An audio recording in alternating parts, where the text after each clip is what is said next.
घर जाने की जल्दी में हम ये भूल ही जाते हैं कि कुछ लोग तो घर ही नहीं होते। नमस्कार दोस्तों, मैं गौरव लल्ला आप सभी का स्वागत करता हूँ एक छोटी सी कहानी के साथ। एक बार की बात है, एक बहुत ही अमीर इंसान अपने ऑफिस से निकला। बहुत ही महंगी गाड़ी के साथ ड्राइव करते हुए वह थोड़ी ही आगे निकला था कि उसने देखा कि एक लड़का कारों के बीच दौड़ते हुए निकल रहा है। उस बच्चे को देख ही रहा होता है कि इस बीच एक ईंट आकर जोर से उसकी कार पर पड़ती है। उसे समझ नहीं आता है कि ये छोटा सा बच्चा दौड़ते हुए मेरी गाड़ी पे ईंट क्यों फेंक रहा है। वो आगे से घुमाकर गाड़ी को लेके आता है और उतर के उस बच्चे को पकड़ता है। वह बच्चा कारों के बीच छुपा होता है तो वह आदमी उस बच्चे से कहता है, ये क्या तरीका है, ये क्या बदतमीजी है, आप मेरी गाड़ी पे ईंट क्यों फेंक रहे हो।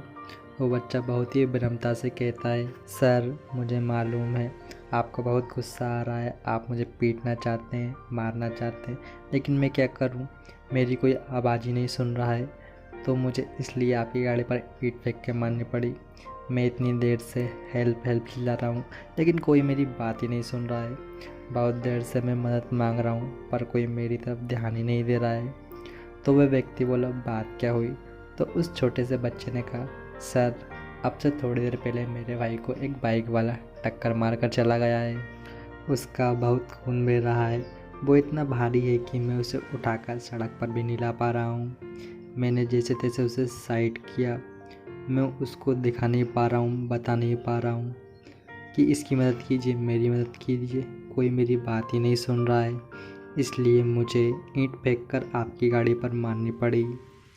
ये जो आदमी था बड़ा अमीर था, ऑफिस से निकला था घर जाने के लिए, वो लेट हो रहा था। ये उसके साथ गया और देखा कि बाकी में उसका भाई बड़ा भारी है और बहुत खून बह रहा है। फिर बच्चे को उठाकर लाया। दोनों ने उस बच्चे को कार में बैठाया। खून के धब्बे से कार में निशान हो गए थे, लेकिन कोई बात नहीं, उसे हॉस्पिटल लेकर गए।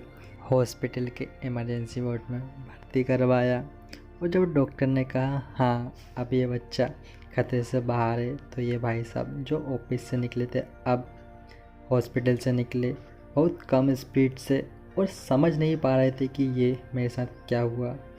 घर पहुँचे, गाड़ी पार्क की तो नज़र उस डेंट पर पड़ी तो देखा कि डेंट तो बहुत नोटिस में आ रहा है।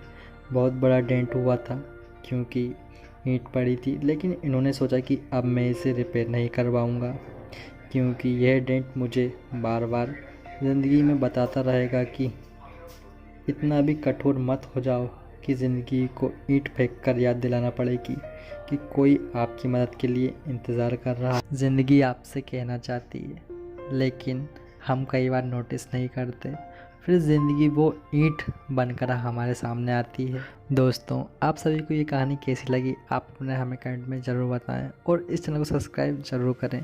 धन्यवाद।